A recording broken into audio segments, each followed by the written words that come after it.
Malala Yousafzai. The Taliban shot me on the left side of my forehead. بہادری کا علامت یا بحث کا موضوع. A Talib doesn't know what is written inside this book. Malala جہاں ایک عالمی ہیرو سمجھی جاتی ہے، وہی اپنے ملک پاکستان اور خاص طور پر پختون معاشرے میں ان پر تنقید بھی ہوتی ہے. ملالہ 12 جولائی 1997 کو سوات کے علاقے منگورہ میں پیدا ہوئی. وہ ایک متوسط مگر علم دوست گھرانے سے تعلق رکھتی تھی. ان کے والد ضیاء الدین یوسفزئی خود ایک استاد اور سماجی کارکن تھے. گھر میں کتابیں، علم اور تعلیم کی باتیں عام تھی. ملالہ نے بچپن سے ہی اپنے والد کے نقش قدم پر چل کر تعلیم کو اپنا مشن بنایا. I have rights. I have the right of education. I have the right to play.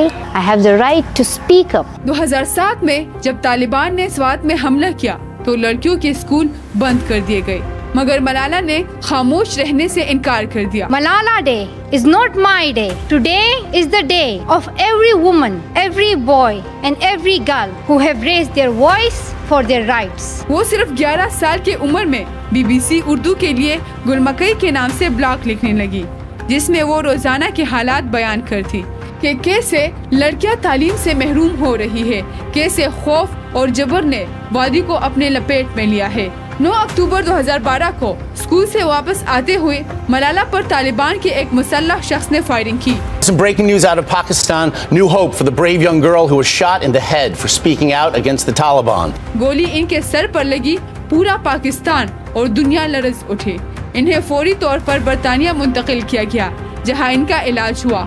Malala بچ گئی اور اس کے بعد ان کی زندگی ایک نئے سمت میں چل پڑی اور انہوں نے اقوام متحدہ کے اجلاس میں ایک تاریخی خطاب کیا. And thank you to every person who has prayed for my fast recovery.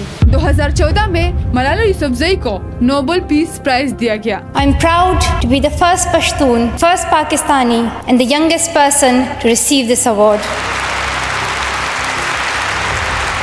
اور وہ دنیا کے سب سے کم عمر نوبل انعام یافتہ بن گئی. ان کے خود نوشت آئی ایم ملالہ دنیا بھر میں بیسٹ سیلر بنی. انہوں نے ملالہ فنڈ کے ذریعے دنیا بھر میں لڑکیوں کے تعلیم کے لیے کام شروع کیا.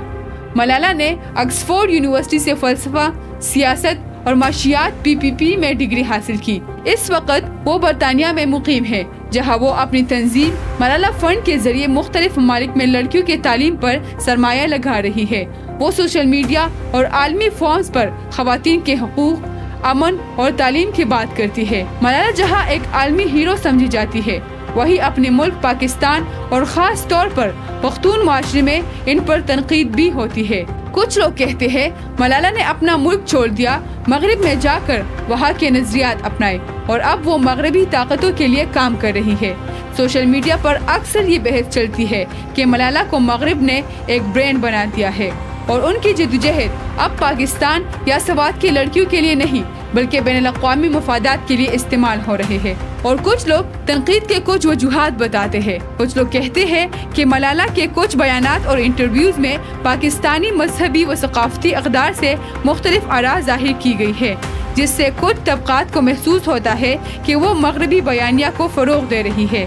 ان کے ناقدین کا کہنا ہے کہ وہ پاکستان میں گراؤنڈ پر کوئی نمایاں عملی کام نہیں کر رہی، بلکہ زیادہ تر ان کی سرگرمیاں بین الاقوامی فورسز تک محدود ہے. جبکہ ملالہ کے حمایت یوں کا موقف یہ ہے کہ اگر وہ مغرب میں ہے تو اس کا مطلب یہ نہیں کہ وہ پاکستان کے خلاف ہے.